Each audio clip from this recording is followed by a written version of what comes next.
hukum dan keamanan. Apakah Bapak bersedia kami wawancarai? Boleh. Baiklah, untuk mengefektifkan waktu, pertanyaan yang pertama adalah bagaimana langkah awal yang dilakukan oleh Presiden Susilo Bambang Yudhoyono setelah menjabat sebagai presiden? Baik.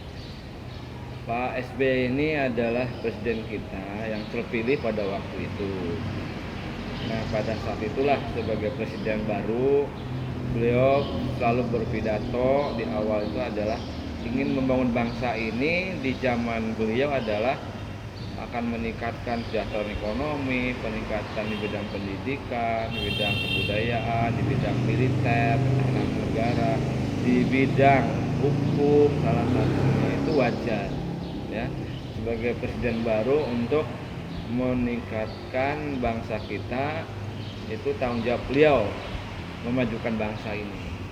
Nah, salah satu bahwa bagaimana di era PSBY di bidang hukum ketatanegaraan negara kita, saat itu yang saya tahu adalah bahwa beliau mengembangkan berusaha Indonesia ini sebagai negara yang hukum itu dijadikan panglima dalam semua kebijakan-kebijakan dan termasuk aturan-aturan serta mengatasi permasalahan di hukum. Nah, sehingga beliau selalu berpesan di dalam pidatonya melalui pembantunya menteri-menteri bahwa selalu didasarkan pada hukum yang berlaku, dasarnya itu aturan yang berlaku, tidak boleh sewenang-wenang, tidak boleh aturan-aturan ditabrak, terjadi benturan antara yang satu dengan yang lain. Sehingga waktu itu wakilnya siapa, Pak Yusuf Kala, berusaha juga sama-sama sebagai wakil presiden untuk meningkatkan citra hukum negara kita ini agar harus lebih bagus, lebih baik ya.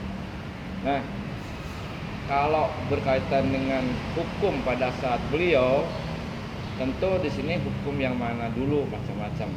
Kalau berkaitan dengan hukum yang berlaku berkaitan dengan kejahatan atau kriminalitas, jelas ini adalah ada alat negara, ada bagian negara yang namanya kepolisian, kejaksaan, ya itu bagian masalah keamanan masyarakat berkaitan dengan kejahatan kriminalitas.